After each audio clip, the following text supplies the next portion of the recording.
Hi, what's up, Faith Family? Jarvis God and Voyager YT here, and welcome back to another Diecast review. Today, we're going to be taking a look at the Hot Wheels Cockney Cab 2 from the 2022 Hot Wheels Metro line of cars, which, from what I've previously reviewed on the show, seems to be a series of city-inspired cars that you might see rolling around somewhere in Hot Wheels City. And I just realized how reflective that glass is. Either way, man, it's Cockney Cab 2. It's obviously a British sort of taxi, and it's, to me, it's very interesting that there was a Cockney Cab 1 and that it sold well enough to where Hot Wheels decided to make a Cockney Cab 2. To me, that'll always confound me. I'm not sure if this sells well overseas, but this is a very bizarre car to get the friggin' twin mill treatment, because as you know, there are like 3 twin mills. Again, not sure why the hell there are 2 Cockney cabs, but either way, man, I can't lie, this is a very unique design for sure. I mean, obviously you got the standard wagon base, a little bit of classic British sort of 20th century styling all around the body, and I do appreciate both of those elements. But and this is sort of Hot Wheels trademark. You have the implication of a massive engine in the back with 8 exhaust pipes, 4 on each side. This little thing right here, which I'm not entirely sure what that is. I don't know if it's like an engine bulge. If it is, it's not designed very well. It's clear that this car knows exactly what it wants to be. And in general, I don't really have that many problems with this car. I mean, I'm pretty positive about the design. It's really cool, classic design. But I do have an issue with this car conceptually. Why is this a thing? Well, why the hell does the Cockney cab even exist? Was there really a serious demand for British taxi vehicles, a souped up British taxi vehicles? I just don't see the allure here. I'm not sure who was asking for this. I mean, sure, the UK inspired elements really do add to the design. You have the red, white, and blue color scheme, or red, white, and dark blue color scheme, or darker than usual blue, so I can distinguish it from the US flag. And you have a really cool Union Jack design right there. The Union Jack is already a pretty cool design, but just the way they implemented it on this Hot Wheels, it's simple, but it definitely works. And the stripe they added here on the hood really does complement the flag design they have on the side. I guess that was the intention.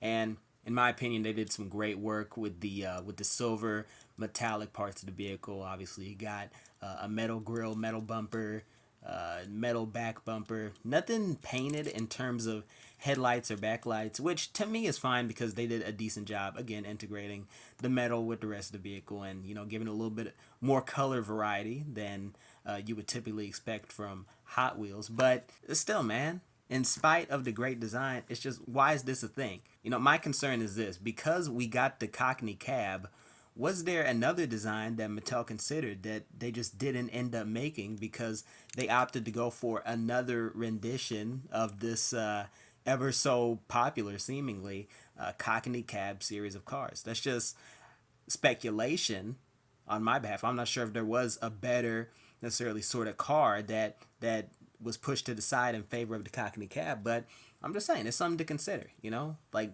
again, what was the point? I don't know if this is popular in the UK or whatever. Maybe I need to educate myself on that. But to me, I don't see the appeal of, just to me, I don't understand the concept of this car. I don't understand why it needed to be a thing, but I do still appreciate the design. So ultimately, I'm sort of conflicted about this thing, as I am with a lot of Hot Wheels Metro cars, because really, the few Hot Wheels Metro cars that I like the best are the emergency vehicles, because I have really no conceptual issues with them. I mean, emergency vehicles, they're easy to understand, you know, and on their surface, taxis should be easy to understand, but you have literally a British inspired car in Hot Wheels City, which is presumably a sort of New York style city. I'm really reaching here because I'm not entirely sure what the fuck Hot Wheels City or the Hot Wheels metropolitan area is supposed to be. But again, man, what purpose does the Cockney cab serve? Is this a British only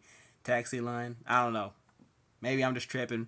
I know I'm yapping at this point, but it really does raise more questions than answers. So in terms of recommendations, it's an absolute recommend. I know I just spent the past couple minutes bitching and moaning about how I don't understand the concept of the car, but I still think that ultimately most people are going to enjoy this thing. It's really well made, a really cool classic 20th century styling and design all over it. Really cool suggestion of a massive engine in the back, and really in terms of design there's not much to complain about. But in terms of concept, it's like, why the hell is this even a thing, and why are there two of these? Because the first one, it must have been confusing enough, but the second one is like, okay, there's something that clearly other people see in this that I don't see, because I don't even see the point.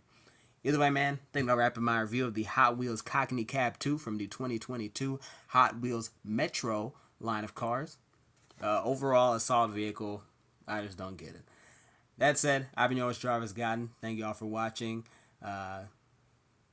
Stay tuned for more Diecast content. Have a good night. Go with God. And as always, giggity, giggity, giggity, goo. Stick around.